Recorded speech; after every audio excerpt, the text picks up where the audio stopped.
Halo Zulfikar, kami punya saran tempat buat kamu berpetualang yang pastinya cocok buat refreshing sekaligus belajar. Boyolali, tepatnya di Kelurahan Siswodipuran. Kami bakal ajak kamu jalan-jalan untuk menelusuri jejak masa lalu dari bangunan-bangunan lama di Kelurahan Siswodipuran. Selamat berpetualang Zul!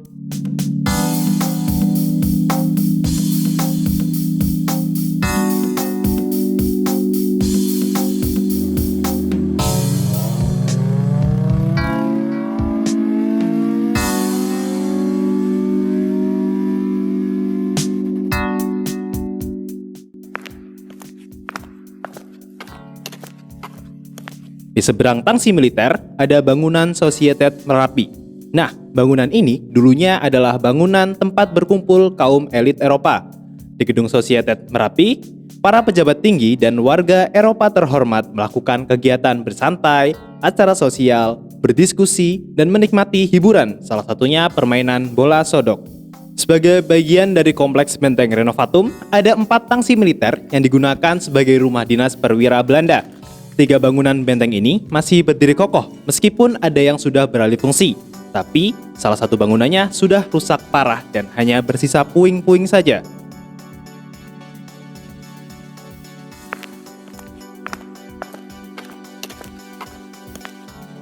Kalau lewat Jalan Merapi sampai Merbabu di Boyolali, kita bakal nemuin deretan rumah tua peninggalan zaman Belanda. Walaupun masih mempertahankan bentuk arsitektur lamanya, namun, vandalisme masih dilakukan oleh beberapa oknum terhadap rumah-rumah tersebut. Di Jalan Merapi nomor 8 Boyolali, berdiri SD Negeri 7 Boyolali. Sekolah yang udah ada sejak tahun 1913 ini adalah salah satu bangunan peninggalan kolonial Belanda yang masih aktif digunakan. Menariknya, sekolah ini masih punya meja dan kursi asli dari zaman dulu yang khas banget gaya Belanda. Selain jadi tempat belajar, bangunan ini juga jadi saksi sejarah pendidikan di Boyolali. Sayang banget kalau sampai gak dirawat. Semoga kedepannya bisa dilestarikan sebagai bagian dari warisan budaya kita.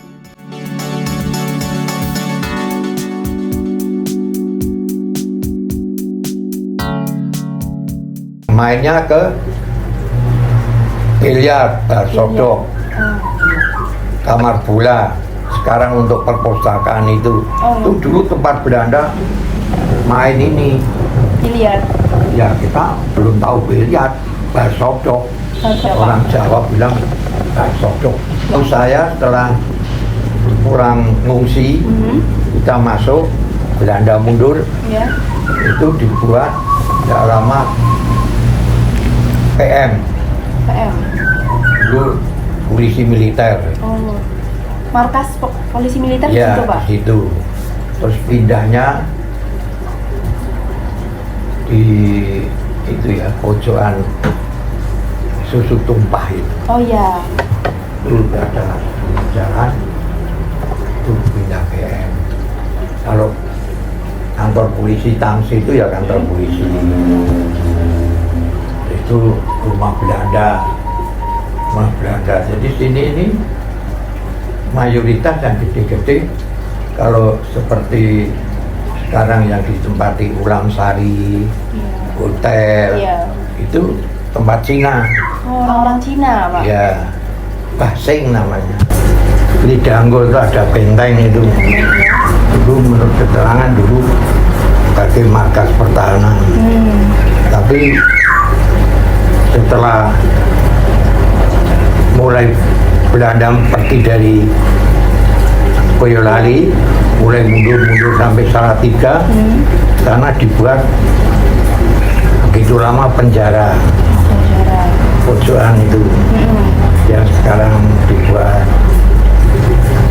tempat pom bensin, karena yang disebut cagar budaya, tidak boleh dikutik-kutik. Contoh perpustakaan. Itu cagar budaya. Depannya bal sodok itu, itu cagar budaya. Sebelahnya polsek, yang katakan PM. Itu rumah-rumah dulu yang ditandai sebagai cagar budaya. tidak boleh dirubah. Tapi ternyata sekarang situ, dulu situ yang perpustakaan sebelah sini jalan. Dulu zaman Belanda, saya sering nonton. Ya. Itu kantor Landrat. Landrat. Kantor Landrat itu pengadilan. Pengadilan. Zaman Belanda ya, Iya, Pak? saya sering nonton. Sebelahnya pas, saya masih ingat ada pohon asem besar. Sini kantor pos. Kantor pos. Ya. Kantor Landrat. Iya. Kalau depannya tetap Polsek. Polsek. Iya, Pak. Depannya masih kantor PM. Saya pulang kok sudah berubah. Nah, ini contoh kan cagar budaya Iya. yang dirusak. Yang dirusak, yang dirubah. Yang enggak ya? itu hanya gadean. Pegadaian. Iya. Cagar-cagar budaya yang hilang. Yang sini kayaknya sudah enggak ada. Seperti beteng itu. Benteng. Wah, dulu terkenal itu. Kalau di depan tuh seperti pion itu. Oh. Ada benteng skak itu dua. Iya. Di atas tuh naik sepeda ontel, Iya. petugas keliling itu bisa digempur. Ya. Dikit-dikit jadikan aja. Sekarang jadikan pom bensin. Wah.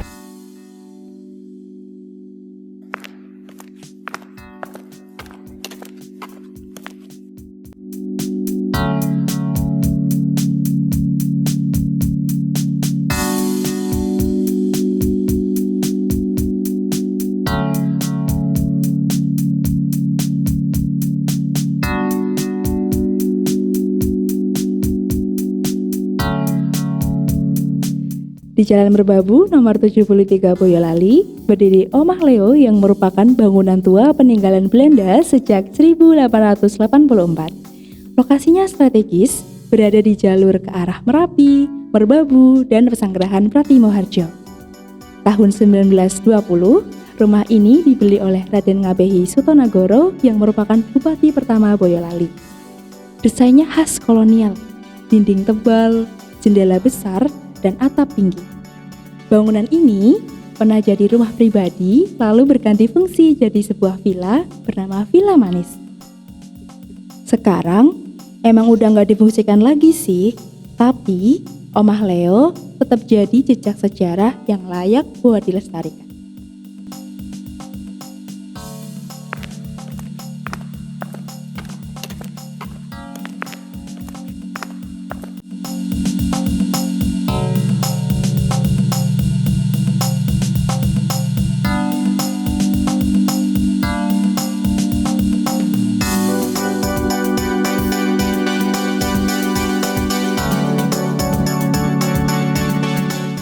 Di Jalan Merbabu nomor 24 Boyolali, berdiri salah satu gereja Katolik tertua di kota ini, yaitu Gereja Katolik Hati Tak Bernoda Santa Perawan Maria. Secara resmi, gereja ini berdiri tahun 1961, tapi jejak awalnya udah dimulai sejak 1920, saat seorang awam dari Yogyakarta datang ke Boyolali dan mulai menyebarkan Injil pada keluarga Karyo Semita di Kampung Gudang, Kelurahan Siswodipuran. Kini, gereja ini menjadi salah satu bagian penting dari sejarah dan kehidupan umat Katolik di Boyolali.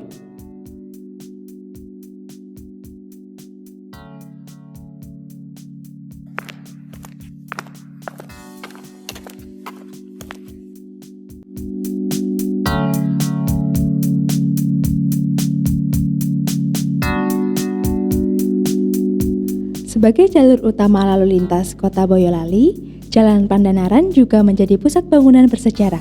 Salah satunya adalah bangunan yang kini jadi kantor Dinas Kesehatan. Tahun 1914, gedung ini bernama Het Militaire Geneeskundig Dayens, rumah sakit militer pertama di Boyolali.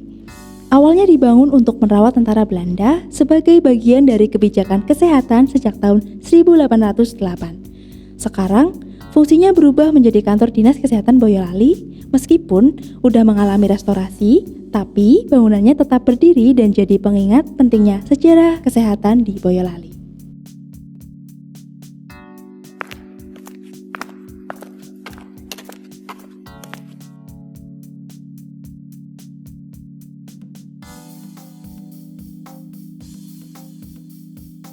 Di Kelurahan Siswadipuran ini, dulunya terdapat kompleks pemakaman untuk warga Belanda. Tapi, sekarang hanya menyisakan 2 makam, yaitu Clara Hortense Joch dan Karel Simon. Uniknya, di atas makam Clara terdapat monumen berbentuk tiang yang terpotong yang melambangkan harapan yang terputus karena Clara meninggal dunia di usia yang masih muda.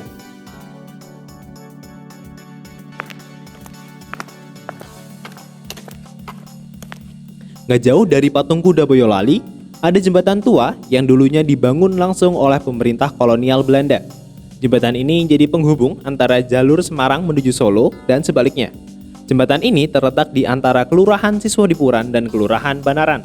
Sampai sekarang pun, jembatan ini masih jadi jalur utama warga sekitar.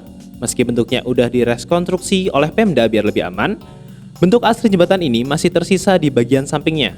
Namun, jembatan tersebut kurang aman untuk digunakan masyarakat sekitar.